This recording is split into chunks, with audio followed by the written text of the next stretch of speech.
RoX-TV.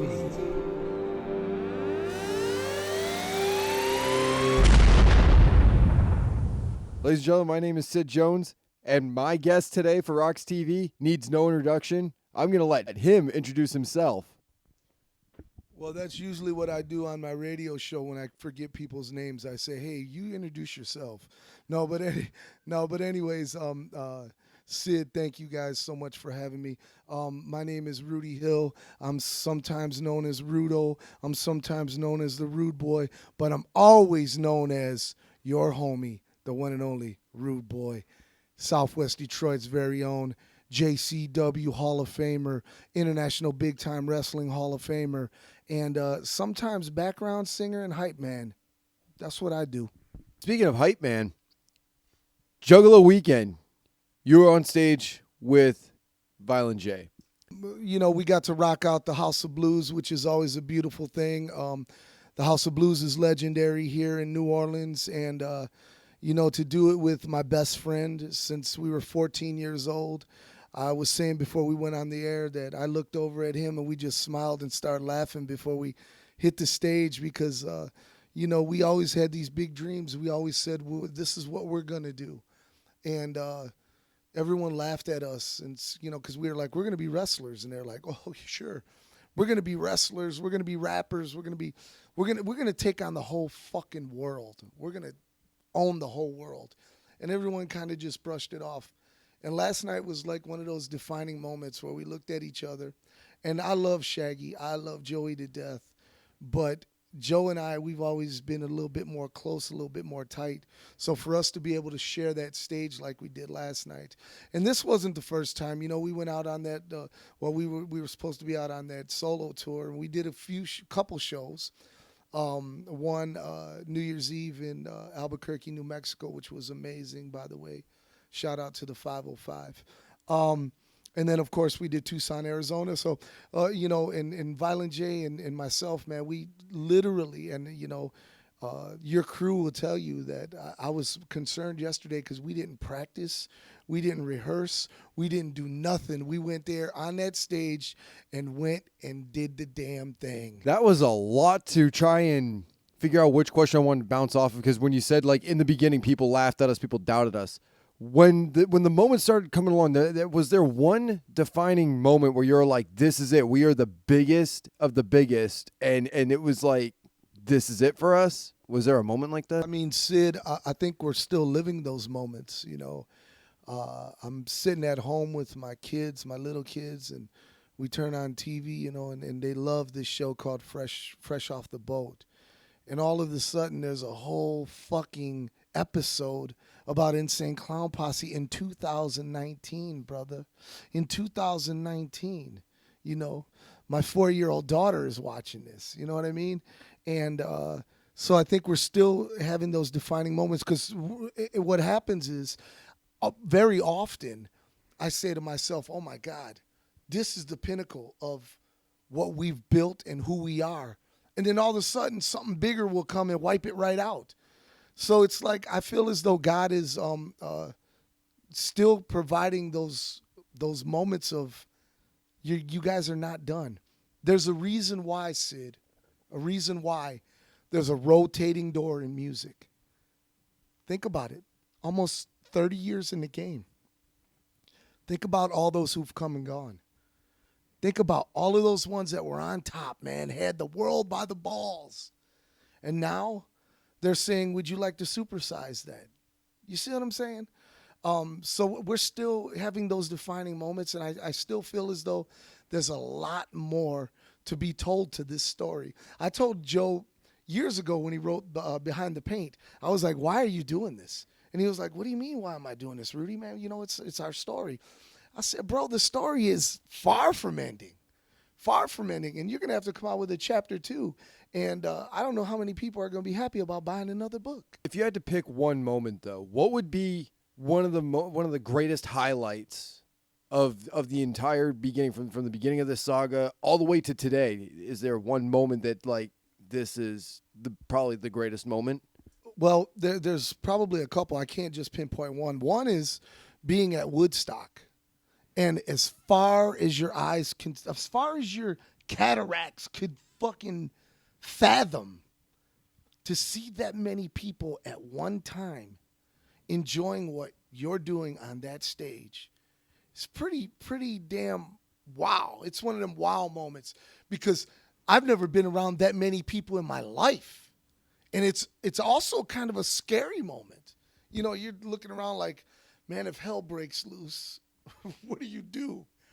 But the love that was shown that day, I think it was amazing. And then there's also another time where, you know, you go different places and there are celebrities that want to be around you. And I mean, not me, but I mean around Joe and Joey, you know. And, but however, though, there is one cool story that I was like, wow, I'm actually somebody. I was in Los Angeles, California with some friends of ours. We were out there doing some music videos, and some friends of mine, my grammar's a little fucked up. Some friends of mine in L.A., they were like, Rudy, come on, let's go hang out, let's go bowling. So we went bowling, and I'm up there drinking at the bar, and I'm playing Mega Touch, you know that game. And all of a sudden, there's this loudmouth guy standing behind me, and he's talking, and he's big shot and everything. And I look around, and I'm like, oh, shit, it's fucking Vince Vaughn. And then he looks at me, and he's like, hey, you're that Juggalo wrestler, right? And I'm like, oh, this motherfucker knows who I am. This is cool. So that was a pretty cool moment, and we got to have beers, and he actually paid for all of our bowling that day, which was cool. You talked about, you mentioned wrestling, and I'm a wrestling fan. Been growing up watching wrestling since I was a kid. If you guys didn't hear that, he said, 5 years? God, oh, that's hilarious.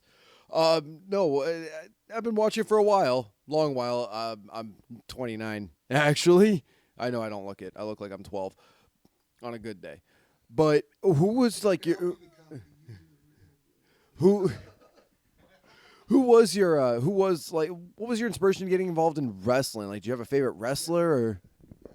Yeah, I'll tell you, my father, God rest his soul, my best friend in the world, when I was very young, you know, my father, you know, when his family came from Mexico, they didn't really know much about, you know, American culture, but they did know wrestling, you know. And so my father fell in love with wrestling in Detroit. And at a young age, he would take me to wrestling. And we would go to Cobo Hall, the legendary Cobo Hall, and we would see, you know, Dick the Bruiser, and we'd see Andre the Giant, and we'd see Bobo Brazil and all of these greats. But even at a young age, man, I was fascinated by the heel wrestlers, the bad guy. And one that stood out to me was the Sheik, the original Sheik, Sabu's uncle. And I just was fascinated, and I was like, man, that's what I want to do when I get old. And years later, I was ring announcing. I started out ring announcing for that same man, the Sheik, years later. And then I started wrestling, and then I got to wrestle him, and I got to wrestle Sabu and his whole family. And so it was like one of those things where at a young age, I knew what I wanted to be and what I wanted to do. And I lived that dream, you know. So, you know, not only am I a wrestler and am I a background vocalist and am I a DJ, but I'm also a motivational speaker and I'm also a community activist. And I often speak in front of children, especially younger children in the inner city of Detroit and Pontiac and, you know, all Michigan areas and stuff. And I often tell these kids, man, you know, look, I'm just a kid from Southwest Detroit, West Verner Avenue, who literally got to see the world because I refused for anyone to dictate what Rudy Hill was going to do in his lifetime other than Rudy Hill. You know, the thing is that we've all given this tool. We've all been given this tool, and everybody in the planet has some type of talent. Everybody does. Whether you've experienced it or even you even know what it is, it's up to you to find out, explore, and find out what your talent is. And one of my talents is, am I a great wrestler? No, I'm not, by far. Am I a great singer? No, I'm not, by far. Am I a great writer? Yeah, I'm also a writer too. But no, I'm not, by far. What I am, though, is someone who is a go-getter, someone who I say, hey, look, this is what I'm going to do. I put my mind to it, and I did it. And that's why I tell the kids, you can do it. Look, I'm a high school dropout who's literally been around the world 5 times in his lifetime. I've seen a lot of things in my life. I've been blessed to see. And so I let people know that you can do it. And back to that wrestling question. When I seen that man in the ring at Cobo Arena, I just knew one day him and I would cross paths.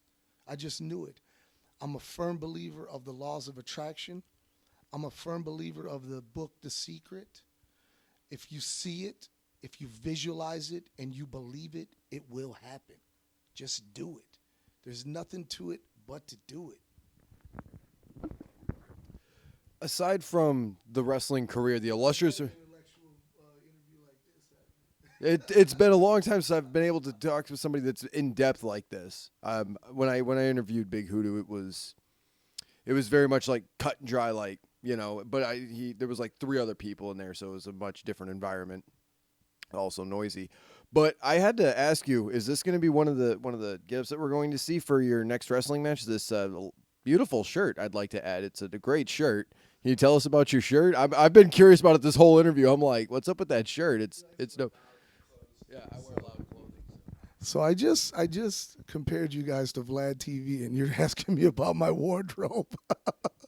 No, this is an original daishiki from Africa. This is what the tribal warriors wore when they were going to war.